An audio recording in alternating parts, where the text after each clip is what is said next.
Hey OC3, today we're here to talk about how we removed the hosting infrastructure software on Azure from the trusted computing base of confidential VMs. Hey, I'm Jin. I'm a PM at Microsoft, and I help enable security for the core operating system in the kernel virtualization in the Silicon stack. Hi everyone, I'm Caroline, also a PM on Microsoft working on confidential VMs.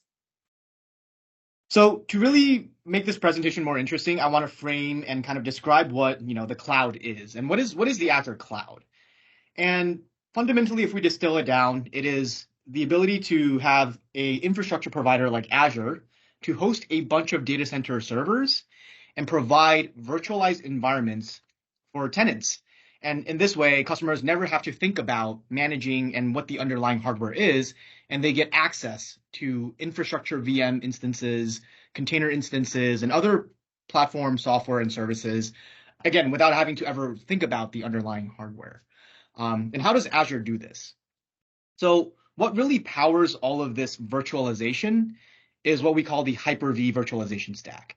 And there's two key components to it. So Hyper-V virtualization is a type 1 hypervisor. And the first component is really the hypervisor itself, which runs natively on hardware and has all the privileges to partition that hardware for guests. And as part of the type 1 architecture, we also have a hosting operating system. This is analogous to DOM0 on Xen. And the hosting operating system is what provides the majority of virtualization services to other VMs on Azure. Some of the key things I want to highlight in this architecture, and that's super relevant to how we did confidential computing, is devices and I/O. And one of those is virtualized I/O. So basically, if you think about it, if a guest needs to send a packet over the internet, what needs to happen is the guest will communicate with some driver to say, hey, I want to send this packet. There's this VM bus interface, which is what coordinates with the guest to host communication. Then the host will receive that network packet and then send it to the internet. So network, storage, and a lot of different types of I/O are facilitated by the hosting operating system. Another key type of device is emulated devices. What emulated devices are full software implementation of hardware devices. An example is like a TPM, a trusted platform module.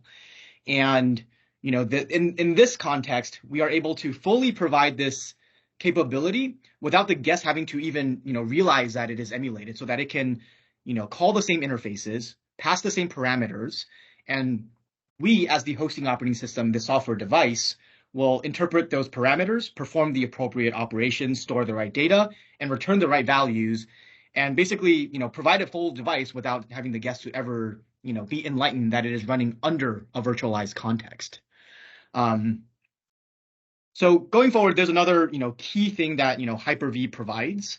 So not only is Hyper-V vital in isolating virtual machines and the host operating system, one of the key parts of Hyper-V is the threat model of protecting the host operating system from guests and from guests from other guests, and providing strong memory boundaries and I/O memory management domains.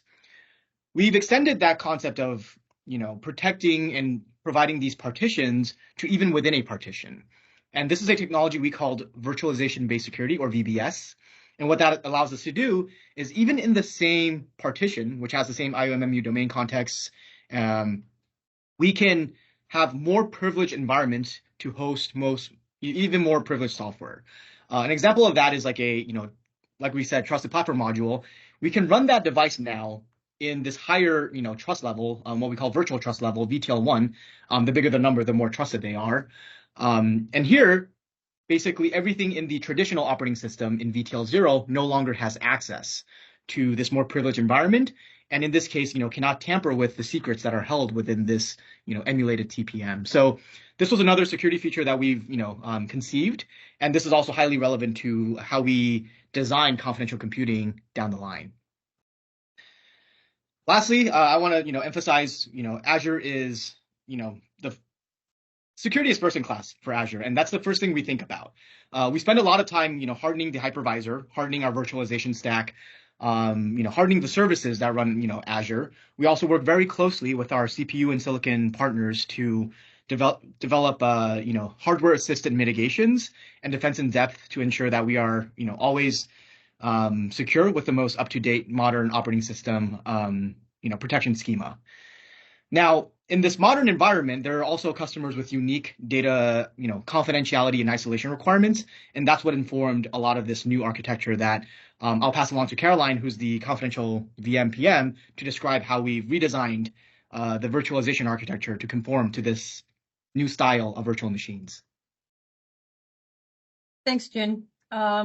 So before I talk about the attributes of what makes a confidential VM truly confidential, I just want to let it sink in that in the traditional architecture that Jin just described, the host OS essentially has access to all system memory and all of the I/O devices because it provides the functionality for VM virtualization, thinking about memory management, device virtualization, and a bunch of other services that it provides for VMs. So if we think about a guest VM that is virtualized by the system, but it does not want to trust that system, which is virtualizing everything for it, literally. I mean, that's crazy, but that is what a confidential VM is. It's a VM that wants to run protected from the underlying software that makes its very existence possible. And of course, that is a crazy amount of work to make that happen. But as Jen said, in our mission to empower customers who wanted that, we were crazy enough to make that a reality. So let's dive into the attributes of a confidential VM. The Confidential Computing Consortium defines confidential computing as the protection of data in use by performing computation in a hardware-based, attested, trusted execution environment, which we'll now refer to as a TEE. And there's really three primary benefits for what makes a TEE, and that is data integrity, data confidentiality, and code integrity. So a confidential VM is essentially just a VM that is executed inside of a TEE, whereby all the code and the data within the entire VM is protected from the hypervisor and from the host OS, which from now on we'll just refer to as our virtualization stack, essentially. And of course, from other VMs on the system, and even from the hosting environment. So think of a host OS administrator in the data center. So how did we actually do this? What was Microsoft's approach to this? Well, since they take care of the assignment of all resources to guest VMs, all virtualization stacks up until recently assumed full access to guest VM state.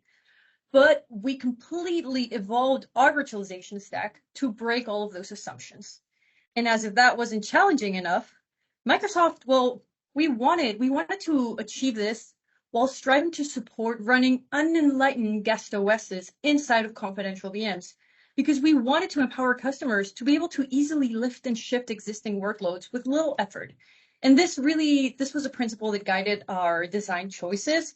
And what I mean by enlightenment or unenlightenment in this context, I just refer to, well, when an operating system is enlightened, it knows something. And so if it's unenlightened, it doesn't know. For example, it doesn't know that it's actually being virtualized. It's not running directly on the hardware.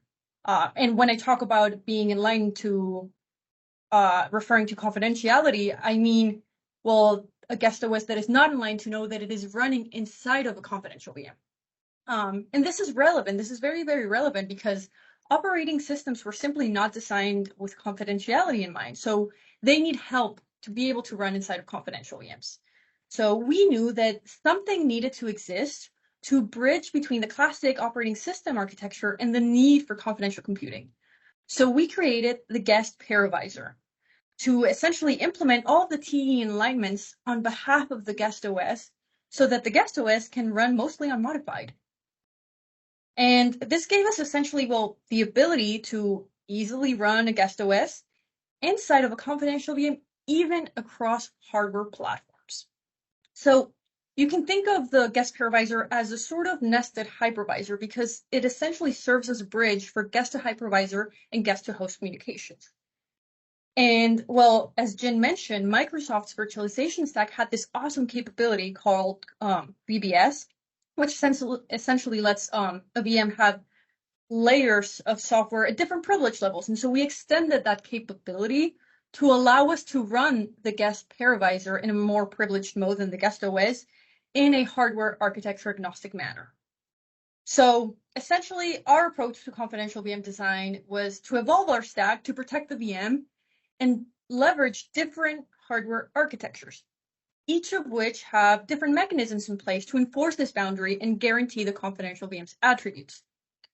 Confidential VMs today leverage the hardware enforced boundary powered by AMD's SCV-SMP, and very soon they will also leverage the capabilities of Intel's TDX. So let's dive into a little bit more of these attributes that we just talked about, integrity and confidentiality. So quick refresher on memory management. Memory is virtualized at the granularity of pages using tables. And so when you hear me say a page of memory, you can think of it simply as a chunk of memory. And so in the case of any VM, well, memory is virtualized by the hypervisor. And this kind of is what allows the guest VM to think it has a particular view of memory when in reality, the hypervisor is just taking care of translating for that VM and virtualizing its memory. So confidential VMs, they use two types of memory. Private memory, where computation is done by default, and shared memory because they need to, for example, perform I/O and simply communicate with the outside world, communicate with host OS, communicate with devices, and so forth. And so for integrity, a confidential VM requires assurances about the integrity of its CPU state and its guest physical address space to ensure that its private memory cannot be modified by the hypervisor, by the host OS, by anything. It can only be modified by that confidential VM. And so to enable this, the hardware essentially provides mechanisms to guarantee that the contents of the CPU state and the memory are tamper-proof, and also that the address layout of the guest is tamper-proof. So meaning that, for example, if the guest OS has a certain layout of what it thinks its memory is, and essentially this is its guest address layout, the hardware protects the VM from a hypervisor, for example, arbitrarily just changing what that address space layout looks like for the guest. So that was integrity. Now for confidentiality, confidential VM essentially requires private CPU state and private memory that can hold contents that are inaccessible to our virtualization stack, meaning that they cannot be seen in clear text by the stack. And so to enable this, the hardware protects CPU state and it encrypts all private memory with a key that is stored in a special register in the hardware and is never, ever accessible to our virtualization stack software. So now that we covered how private memory is protected and how the hardware guarantees that, let's talk about Microsoft's approach to confidential VM design in regards to how it deals with this memory and how it converts memory. Because any memory, any page of memory essentially, can be either private or shared, and this is called its page visibility. So essentially, turning any private memory into shared memory, but also vice versa, is always initiated by the guest VM, and it kicks off actions in both the guest and the host so that our stack can work in coordination with the hardware mechanisms to grant or deny the host OS access to that page. And of course, VM will use shared pages for Hyper-V communication. So for example, hypercalls, and for VM bus communication and simply for device I/O. So if we remember what Jin mentioned just a few moments ago, the guest essentially has virtual device drivers that communicate with the virtual devices on the host via VM bus channels. So of course, a guest has to make sure that any data that is going to go into shared memory is protected. And it does this via different mechanisms depending on what the data is going to do. For example, for storage, it can use BitLocker or deEncrypt. For networking traffic, it can use SSL and so forth. And the key thing to remember here is that all accesses use private pages by default. So when a guest actually wants to use a shared page for something, it has to explicitly do this. And how does it do that? Well, we created a mechanism where the guest essentially just has a pool of shared memory. And so when it needs to send data to the host, for example, for any I/O operation, it's going to allocate a bounce buffer from that pool and copy data from its private memory into that bounce buffer. So let's actually think about that at a higher level. Let's say we have a confidential VM running on Azure, and it's doing computation, and all of this is being done in the private memory. And as you can see, this is protected with a blue lock that maps to that key that is only stored in hardware. And it's going to send a packet to the internet, for example. So it's going to go ahead and protect that with SSL, which is that yellow lock that we can see there. And then it's going to copy that over to one of the bounce buffers in that pool that it has. And it's just going to flow as it normally would. But as you can see, it's always protected. And the same kind of applies to receive anything from the host. So when a VM is going to receive a packet from the internet, this is going to flow through the NIC, through the host, and essentially get to the VM via this VM bus channel. And the host can only write to shared memory. So it's going to essentially place this in, again, another of those buffers that is in shared memory and notify the guest. And so once the guest sees this, it's going to, again, copy that over back into its private memory.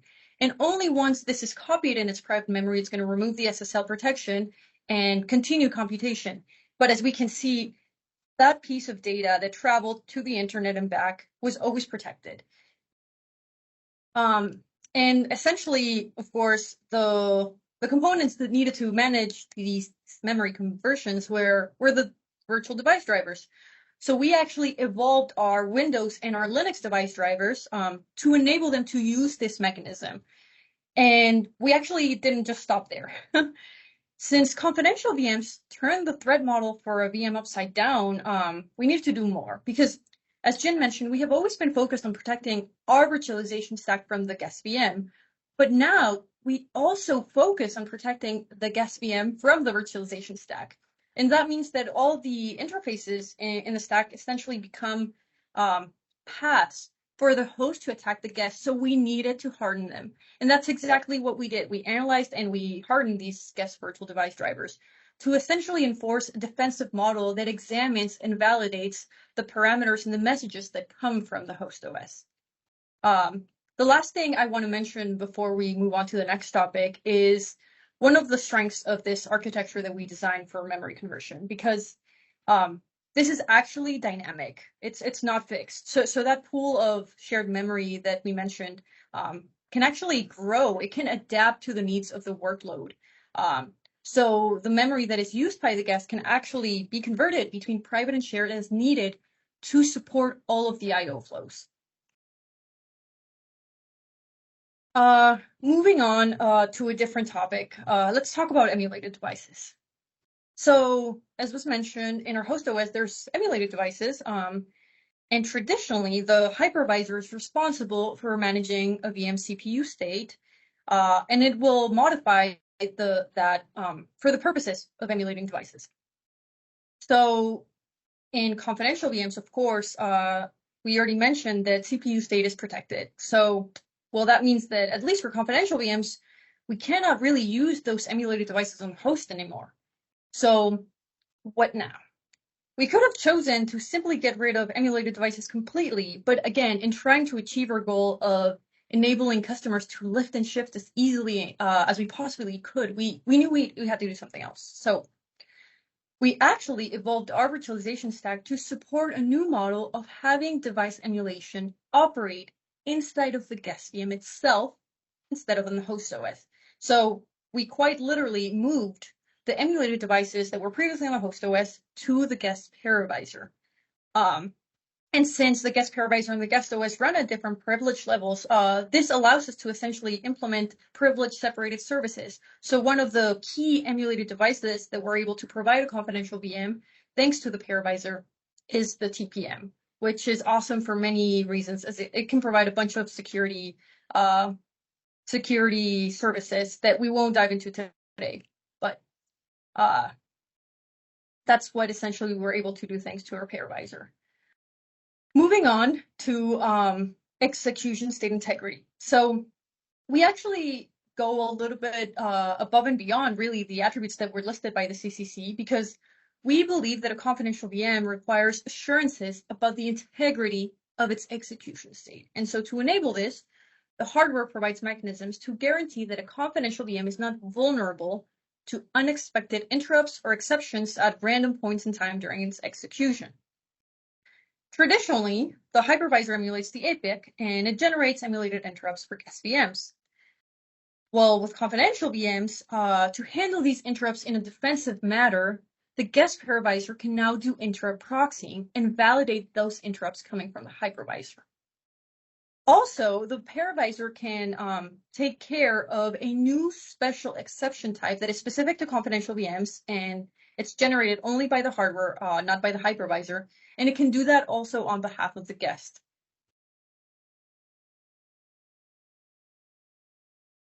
The last point we want to talk about in terms of how we implemented all these protections is what we really did about guest firmware, specifically the UEFI firmware that runs in guest.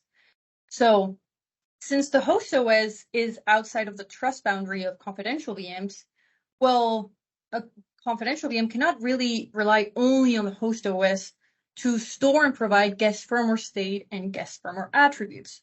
So to tackle this, we hardened the guest firmware interface to do validation of UEFI state, and we actually provided a new interface to the guest firmware for accessing persistent storage.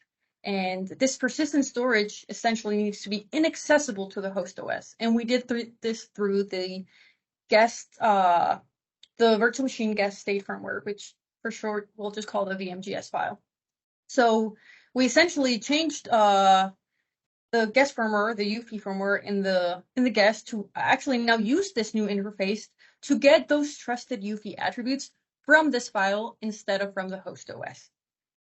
And essentially what this means is confidential VMs can actually use this file to store VM guest state and guest secrets such as TPM state. And these VMGS files are actually encrypted and packaged as a VHD disk. So the host OS will only interact with the encrypted VMGS, so it cannot access its contents. To wrap things up, we won't dive into the specifics of how we implement attestation, but the key thing to mention is that, of course, attestation is part of the definition of a TEE, right? So thanks to all of the mechanisms that we had already implemented, we were able to leverage the hypervisor to initiate attestation on behalf of the guest and actually route that down to the certificate that is provided by the hardware provider. So we have a hardware root of trust, and only after we are able to see that, we can boot the VM. So actually what is released by the key management system in the attestation case of confidential VMs is the secure key. And this secure key is actually necessary to even boot confidential VMs, meaning these VMs will not boot unless they go through attestation.